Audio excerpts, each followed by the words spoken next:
두 줄 따기가 불가능한 눈도 있습니다. 자연스럽게 좋겠다라고 재수술 상담을 오시는 환자분들이 정말 많이 늘었습니다. 안녕하세요. 성형외과 전문의 고응열입니다. 소세지 눈이 고민이시라고요? 오늘은 요즘 정말 많이 질문하시는 소세지 눈을 개선하는 방법 중에 두 줄 따기에 대해서 같이 이야기해 보려고 합니다. 두 줄 따기라는 것은 소세지 쌍꺼풀을 재수술할 때 많이 쓰이는 수술법인데요.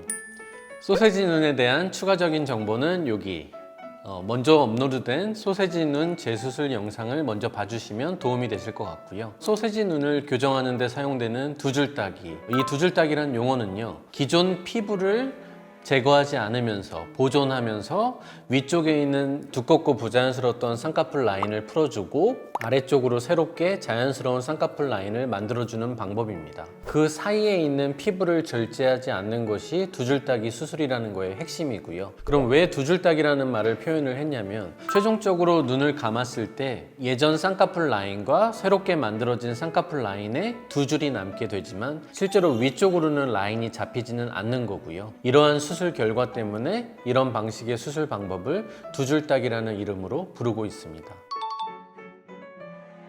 특별히 한 줄 따기라는 용어를 쓰고 있지는 않고요. 위쪽에 있는 흉터를 포함한 그 사이에 있는 피부를 제거해 주게 되면 깔끔한 하나의 선으로 남게 되니까 한 줄 따기가 맞긴 하지만, 이런 수술 방법들은요, 모든 분들께 적용할 수 있는 수술 방법은 아니고요. 피부를 절제할 수 있는 충분한 피부의 여분이 남아 있어야 한다는 것입니다. 여러 번의 수술로 인해서 피부의 여분이 충분하지 못한 경우에는 앞서 설명드린 두 줄 따기 방법이 베스트 초이스가 되는 것입니다.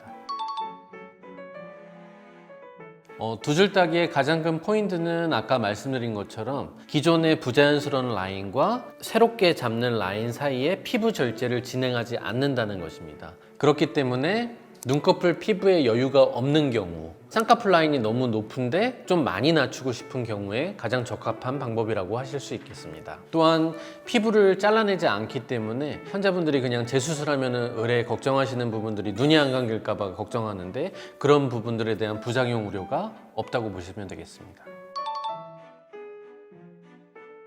기존의 쌍꺼풀 라인에 대한 유착을 풀어줬기 때문에요, 처음에는 가벼운 주름처럼 보이게 되거나 두 줄처럼 보이실 수는 있겠지만, 시간이 많이 지나게 되면 주름처럼 보이는 것들도 많이 호전되고 눈을 떴을 때는 그렇지 않기 때문에 크게 걱정하지 않으셔도 됩니다.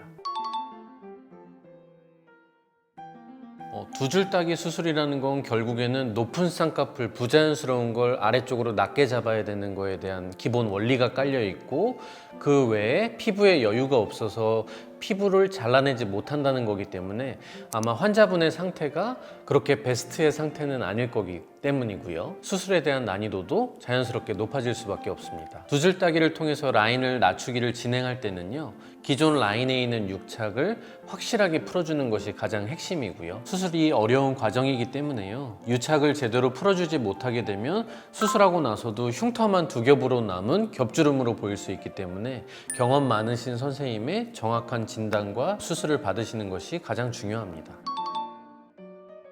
두 줄 따기가 불가능한 눈도 있습니다. 쌍꺼풀이라는 거의 기본 원리는 영어로는 더블 폴드, 더블 두 겹이 폴드, 접혔다는 뜻이고요. 쌍꺼풀이라는 게 기본적으로 피부하고 피부가 눈을 떴을 때 접히는 과정을 쌍꺼풀이라고 하기 때문에, 그 접힐 수도 없을 만큼 피부 여유가 없는 분들도 간혹 가다가 상담을 통해서 만날 수 있거든요. 이런 분들은 두 줄 따기를 한다고 하더라도 중간에 있는 피부의 여유분은 보존을 했지만 그 위에 있는 피부가 처져 내려와 줘야 쌍꺼풀이라는 게 유지가 되는데, 그렇지 못하기 때문에 그럴 정도의 피부 여유분이 없는 사람들은 분명히 눈이 안 감기실 거고요. 그렇게 심하게 눈이 안 감기시거나 피부 여유가 없으신 분들은 두 줄 따기라는 수술조차도 불가능한 경우도 간혹 있습니다.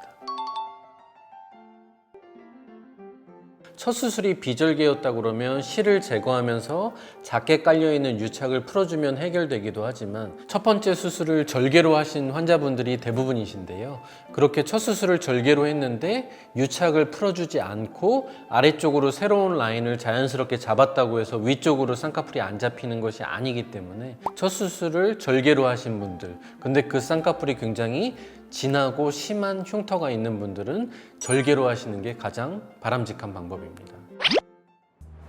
최근 2, 3년 사이에 화려하고 높은 라인의 쌍꺼풀이 마치 유행처럼 퍼지고 무리하게 또는 해서는 안 되는데 높은 쌍꺼풀을 잡았다가 어색하다든지 부담스럽다든지 또는 인상이 너무 강해 보인다든지 그런 눈이 돼서 반대로 차라리 이제 자연스럽게 좋겠다라고 재수술 상담을 오시는 환자분들이 정말 많이 늘었습니다. 라인을 낮추는 재수술은 기본적인 눈 수술 중에서도 난이도가 있는 편이고 눈 상태를 정확하게 진단해야 만족도가 높아지기 때문에요. 추가적인 재수술을 시행하지 않으시기 위해서는 경험 많으신 선생님의 상담을 통한 진단을 잘 믿으시고 수술 받으시면 좋으실 것 같습니다.